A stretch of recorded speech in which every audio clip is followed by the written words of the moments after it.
చెబుతాను పచ్చని పైరు మీద భాష చేసి చెబుతాను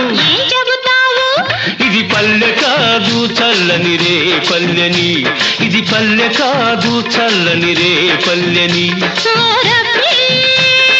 చెబుతాను ఓ రమ్మి